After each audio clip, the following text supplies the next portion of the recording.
আসসালামু আলাইকুম, ধন্যবাদ সবাইকে। আমরা এ পর্যায়ে দণ্ডবিধি আইন পড়বো, দণ্ডের বিধিবিধান খেয়াল করবো সবাই। গত ক্লাসে আমরা পড়েছিলাম নবম অধ্যায়, যেখানে আমরা পড়েছিলাম সরকারি কর্মচারী কর্তৃক অপরাধ প্রসঙ্গে। নবম অধ্যায় উৎকুচ গ্রহণ সম্পর্কিত বিষয়। আজকে আমরা দশম অধ্যায় পড়বো, তবে এর আগে নয়ের একটা অধ্যায় আছে, সেটা আমরা একটু দেখবো এখন। গত ক্লাসের যে বিষয় সেটা আমরা একটু ছোট্ট করে রিভিশন করে দেন আমরা নতুন ক্লাসে যাবো। Everybody attention please. রিক্যাপ হচ্ছে, সবাই একটু কনসেন্ট্রেট করবো প্লিজ। 161 থেকে 171 পর্যন্ত, 161 থেকে 171 পর্যন্ত হচ্ছে নবম অধ্যায়, যেখানে সরকারি কর্মচারী কর্তৃক অপরাধ সংক্রান্ত বিষয় বলা আছে। খেয়াল করবো 161 ধারায় আমরা ইতিমধ্যে জেনেছি, সরকারি কর্মচারী যদি সরকারি কার্য করার জন্য বৈধ পারিশ্রমিক ব্যতীত অন্য কোনো পারিশ্রমিক গ্রহণ করেন, আনুতোষিক গ্রহণ করেন, আমরা দেখতে পাই সেটা শুধুমাত্র অর্থের মধ্যেই সীমাবদ্ধ নয়, অর্থ ব্যতীত অন্য কোনো সুযোগ সুবিধাও গ্রহণ করেন, আমরা দেখতে পাই তার জন্য সাজার বিধান রয়েছে 161। দেন আমরা 162-তে পড়েছিলাম দূরের দালালের শাস্তি, যিনি সরকারি কর্মচারীকে প্রভাবিত করার জন্য পারিতোষিক গ্রহণ করেন, 162 ধারায় শাস্তি। আর 163 ধারায় পড়েছিলাম কাছের দালাল, দ্যাট মিনস ব্যক্তিগত ভাবে সরকারি কর্মচারীকে প্রভাব বিস্তারের জন্য যদি কারো নিকট থেকে পারিতোষিক গ্রহণ করেন, শাস্তি 163। 162 এবং 163 ধারায় যে সরকারি কর্মচারী অপরাধ করার জন্য সহায়তা করলেন, তার শাস্তি 164 ধারায়।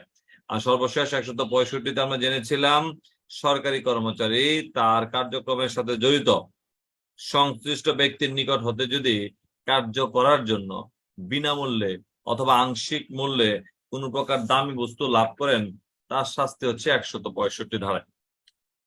এছাড়া আমরা 165 কতে পেয়েছিলাম 161 এবং 165, এই দুই ধারায় যিনি অপরাধের জন্য সহায়তা করলেন, সহায়তার দরুন অপরাধটা সংগঠিত না হলেও অথবা সংগঠিত হলেও, দুইটার ক্ষেত্রেই আমরা দেখতে পাই 165 ক ধারায় অপরাধী বলে বিবেচিত হবেন।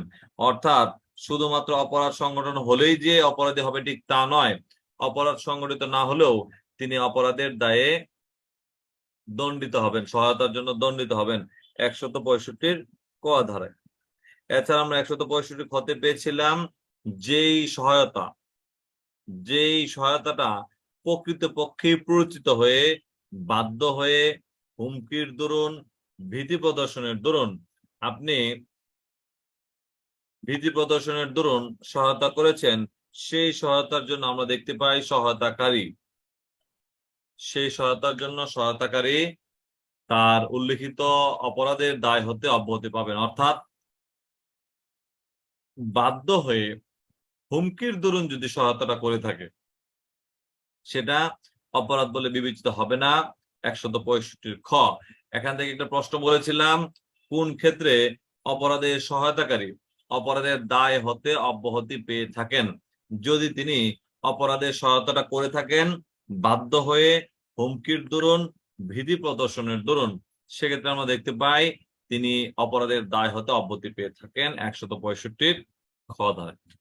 এছাড়া আমরা দেখেছিলাম 163 এবং 167, দুইটার মধ্যে পার্থক্য হচ্ছে, প্রথম পার্থক্য খেয়াল করি, 163 হচ্ছে সরকারি কর্মচারী কর্তৃক কোন ব্যক্তির ক্ষতি সাধনের উদ্দেশ্যে আইন অমান্য করা, সরকারি কর্মচারী কর্তৃক কোন ব্যক্তির ক্ষতি সাধনের উদ্দেশ্যে আইন অমান্য করা। আর সরকারি কর্মচারী কর্তৃক কোন ব্যক্তির ক্ষতি সাধনের উদ্দেশ্যে ভুল নথি বা ভ্রান্ত নথি প্রণয়ন করা আমরা দেখতে পাই 167 ধারায়। তাহলে ক্ষতি সাধনের উদ্দেশ্যে আইন অমান্য 163, ক্ষতি সাধনের উদ্দেশ্যে ভ্রান্ত দলিল প্রণয়ন 167।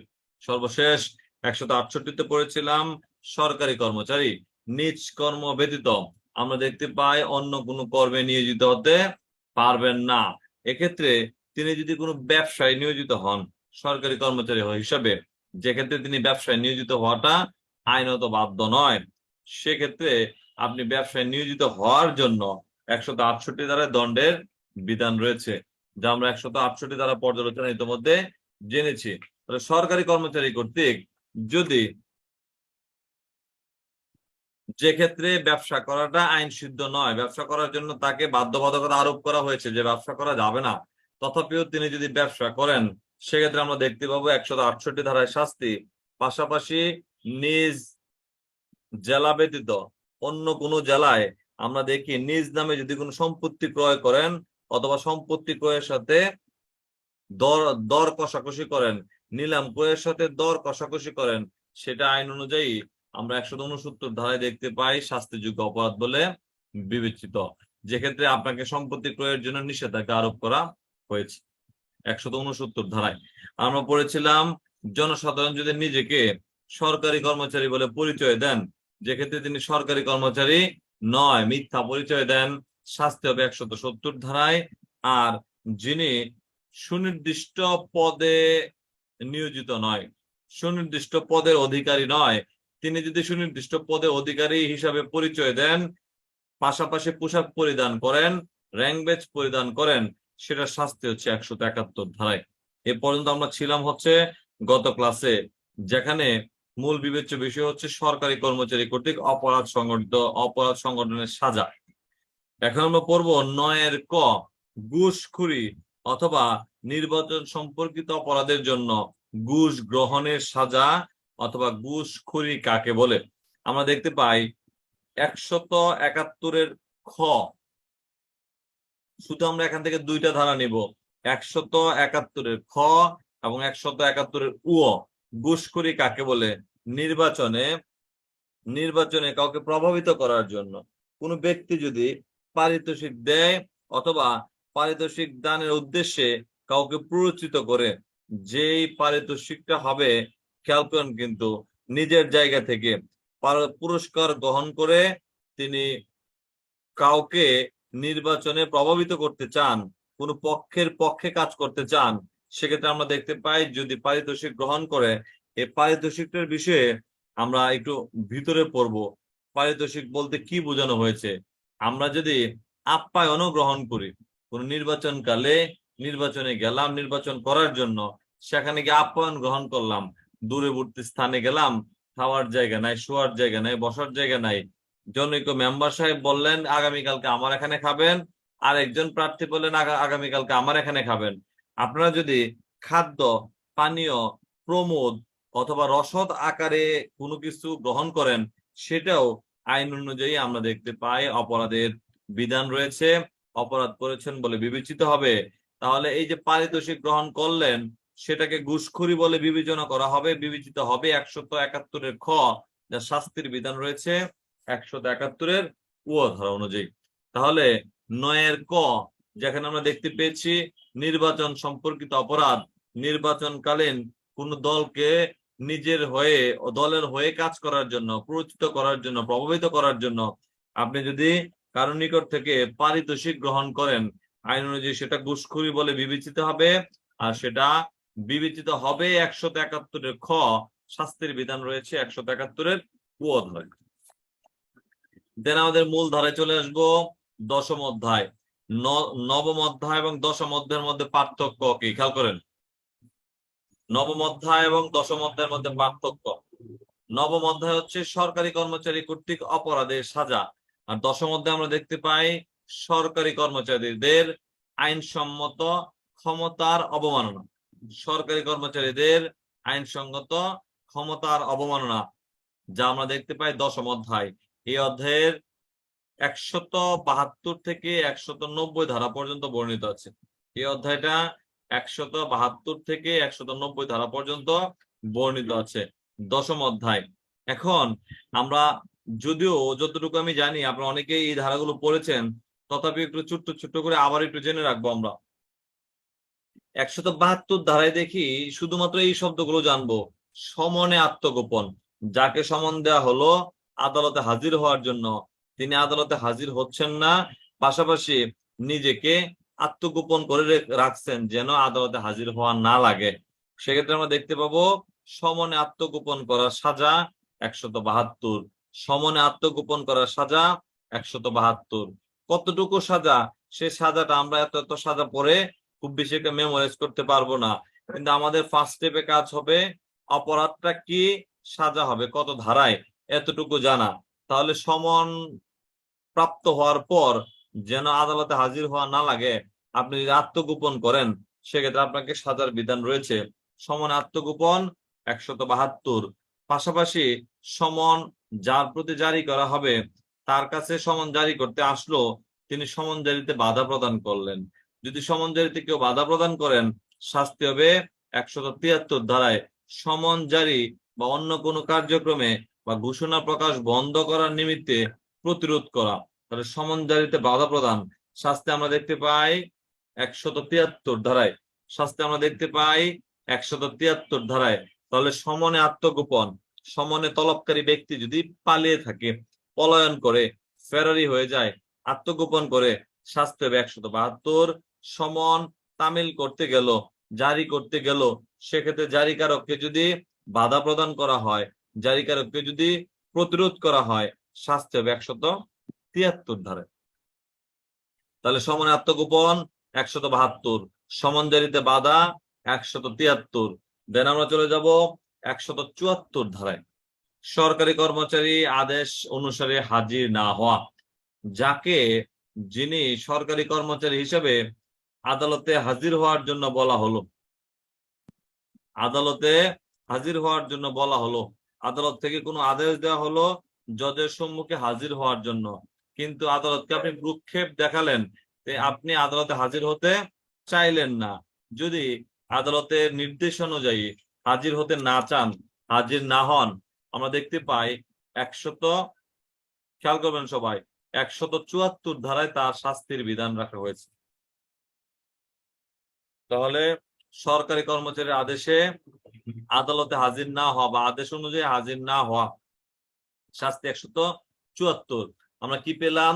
সমনে আত্মগোপন 172, সমন জারিতে বাধা 173। আদালতের যে আদেশ, এই আদেশ অনুযায়ী যদি আমরা আদালতে হাজির না হই অথবা সরকারি কর্মচারীর আদেশে হাজির না হই, শাস্তি 174 ধারায়।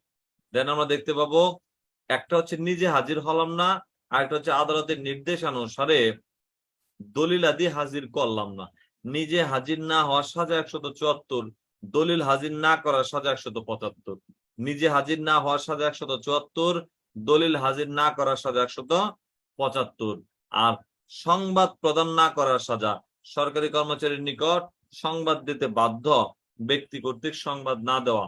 আপনি একটু রিক্যাপ করেন তো, পিছনে যান। ফৌজদারি কার্যবিধিতে পড়েছিলেন জনসাধারণ সংবাদ দিবেন, সংবাদ দিতে বাধ্য থাকবেন। 44 ধারায় সংবাদ দিবেন, 45 ধারায় সংবাদ দিতে বাধ্য থাকবেন। তো যে সকল ব্যক্তি সংবাদ দিতে বাধ্য, তারা যদি সংবাদ না দেয়, আমরা দেখতে পাই 176 ধারায় সাজার বিধান রয়েছে। তাহলে একটু ছোট্ট করে আমরা জানবো, কি বলবো?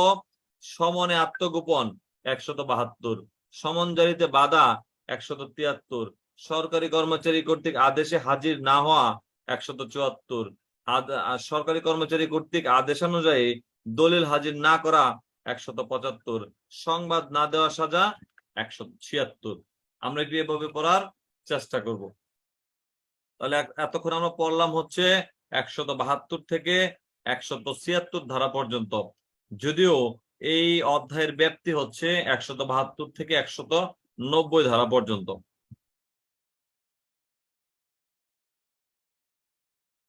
বারবার বলে রাখি, নতুন একটা ধারা নিবেন, ধারা নেওয়ার পাশাপাশি পূর্ববর্তী ধারাটা আবার রিক্যাপ করবেন।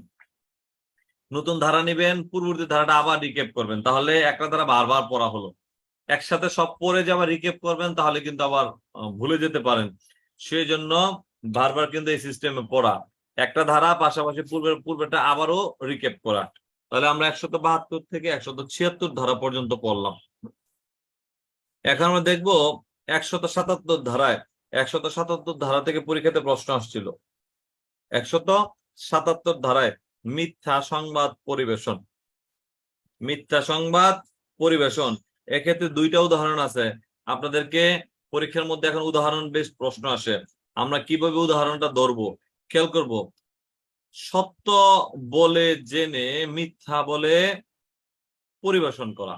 সত্য আপনি জানেন ঘটনা সত্য, তথাপিও আপনি সত্য জেনে মিথ্যা বলে পরিবেশন করা।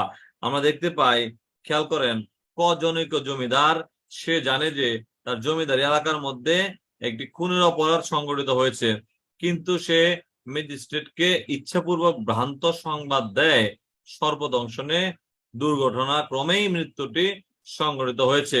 এক্ষেত্রে সে উক্ত ধারায় দোষী হবে। আমরা দেখতে পাই, জমিদার ঘটনাটা সঠিক জানা সত্ত্বেও মিথ্যা বলে যদি যথাযথ কর্তৃপক্ষকে জানানো হয়, সেটা মিথ্যা সংবাদ পরিবেশন বলে বিবেচিত হবে, শাস্তি 177। পাশাপাশি দেখেন, জনৈক গ্রাম চৌকিদার, এই চৌকিদারের প্রশ্নটা আসছিল, তিনি জানেন যে কোথাও ডাকাতি হবেন, জানা সত্ত্বেও তিনি সেই স্থানে ডাকাতি হবেন বলে সেটা সংবাদ না দিয়ে দূরবর্তী কোথাও হতে পারে, দূরবর্তী কোথাও হবে সে বিষয়ে সংবাদ দেন। তাহলে ঘটনাস্থল যদি চেঞ্জ করে দেন, পুলিশ অবশ্যই ঘটনা যেখানে বলা তাকে সংবাদ দিতে সেখানেই থাকবেন। এক্ষেত্রে ঘটনা ঘটার জন্য তিনি সহায়তা করলেন। আমরা দেখতে পাই, জনৈক গ্রাম্য চৌকিদার, সে জানে বড় একদল ডাকাত অপরিচিত লোক তার গ্রামের মধ্য দিয়ে পার্শ্ববর্তী গ্রামের ধনী বাসিন্দা ও এর বাড়িতে ডাকাতি করতে গিয়েছে, সেটা জানে চৌকিদার। জানা সত্ত্বেও বর্তমানে বলবৎ কোন আইন অনুযায়ী অবিলম্বে ও যথাসময়ে নিকটতম থানা অফিসারকে সংবাদ দিতে বাধ্য। যেহেতু চৌকিদার সংবাদ দিতে বাধ্য, আমরা দেখতে পাই সংবাদ দিতে বাধ্য, সে ইচ্ছাপূর্বক থানা অফিসারকে এই বলে ভুল সংবাদ দেয়। তাহলে ঘটনাটা জানা সত্ত্বেও মিথ্যা সংবাদ দিয়েছে অপরাধ সংগঠনের জন্য। সেক্ষেত্রে আমরা দেখতে পাই 177 ধারায় শাস্তির বিধান রয়েছে। 177 ধারায় শাস্তির বিধান রয়েছে। তাহলে ঘটনাটা সত্য সেটা জেনেও মিথ্যা সংবাদ পরিবেশন উদ্দেশ্যটা কি? উদ্দেশ্যটা এখানে দেখবেন, মোটিভটা আমাদের দেখতে হবে, যে এখানে মূলত মোটিভ হচ্ছে, দেখেন, যদি কোনো ব্যক্তি কোনো কর্মচারীর নিকট সংবাদ দিতে বাধ্য, আমি সংবাদ দিতে বাধ্য হওয়া সত্ত্বেও মিথ্যা সংবাদটা তাকে দিছি, সত্য সংবাদ দেই নাই, এই জন্য সাজা। পাশাপাশি আপনারা অনেকে 201 ধারা নিয়ে আলোচনা করতেছেন, সেটা আবার ওই দিন পড়ানোর সময় একসাথে যদি আপনার পার্থক্য নিরূপণ করেন তাহলে সহজ হবে, একটু অপেক্ষা করুন। তাহলে 177 ধারায় বললাম মিথ্যা সংবাদ পরিবেশনের সাজা, মিথ্যা সংবাদ প্রদানের সাজা। আর 176 ধারায় পড়লাম সংবাদ প্রদান না করার সাজা, অর্থাৎ সংবাদ প্রদান করতে বাধ্য ব্যক্তি সংবাদ না দেওয়া 176। আর সংবাদ দিলেন নিজে জেনে শুনে মিথ্যা সংবাদ দিলেন, সত্য ঘটনা জানেন, সত্যটা বললেন না, মিথ্যা সংবাদ দিলেন। তাহলে আমরা দেখতে পাই, খেয়াল করেন বিষয়টা, 177 176 পার্থক্য, একটা হচ্ছে সংবাদ না দেওয়া, আর একটা মিথ্যা সংবাদ দেওয়া। এখন আমরা দেখবো 178 ধারায়, যাহা বলিব সত্য বলিব, সত্য বই মিথ্যা বলিব না। আমরা অনেক ক্ষেত্রে দেখি কিনা আদালতের কাঠগড়ায় দাঁড়িয়ে এই শপথটা পাঠ করতে হয়। সরকারি কর্মচারী কর্তৃক যথাযথভাবে নির্দেশিত শপথ বা অঙ্গীকার করতে অস্বীকার করা। আপনি বলতেছেন যে সাক্ষ্য দিতে পারি, এত অঙ্গীকার করতে পারবো না, এত কিছু ভাল লাগে না, যা মনে চাই জিজ্ঞাসা করেন উত্তর দিয়ে দিই, কিন্তু অঙ্গীকার করতে পারবো না। সরকারি কর্মচারী কর্তৃক যথাযথভাবে নির্দেশিত হওয়া সত্ত্বেও শপথ বা অঙ্গীকার করতে অস্বীকার করা, সাজা হচ্ছে 178 ধারায়। সাজা কত? 178 ধারায়। পাশাপাশি 179 ধারায় দেখবো, আপনি যেমন অঙ্গীকার করতে অস্বীকার করলেন 178 ধারায়, তেমনি সরকারি কর্মচারী কর্তৃক জিজ্ঞাসাবাদে উত্তর দিতে অস্বীকার করলেন, প্রশ্নের জবাব দিতে অস্বীকার করলেন। তাহলে অঙ্গীকার করতে অস্বীকার করলেন 178, উত্তর দিতে অস্বীকার করলেন 179, স্বাক্ষর করতে অস্বীকার করতেছেন, বিবৃতিতে স্বাক্ষর করতে চাচ্ছেন না। আপনাদের মনে আছে কিনা একটু রিক্যাপ করবেন। ফৌজদারি কার্যবিধি আইনের 164, বিবৃতি এবং স্বীকারোক্তিমূলক জবানবন্দি, গ্রহণকারী প্রদানকারী দুইজনেরই স্বাক্ষর থাকবে। আমরা বলেছি না 164, বিবৃতি এবং স্বীকারোক্তিমূলক জবানবন্দি, রেকর্ডকারী এবং প্রদানকারী দুইজনেরই স্বাক্ষর থাকতে হবে। 164(3), খেয়াল করবেন সবাই, 164(3), এই যে বিবৃতি প্রদানকারী এবং বিবৃতি গ্রহণকারী দুইজনের স্বাক্ষর থাকা আবশ্যক। এক্ষেত্রে বিবৃতি প্রদানকারী যদি স্বাক্ষর দিতে অস্বীকৃতি জানায় তাহলে আমরা শাস্তির বিধান দেখতে পাই 180 ধারায়। তাহলে অঙ্গীকার করতে অস্বীকার করলেন 78, 178। যেক্ষেত্রে প্রশ্নের জবাব দিতে অস্বীকার করলেন 179, স্বাক্ষর দিতে অস্বীকার করলেন 180। তাহলে 3টা স্টেপ আমরা পেলাম। খেয়াল করি সবাই, 3টা স্টেপ আমরা প্রথমে দেখতে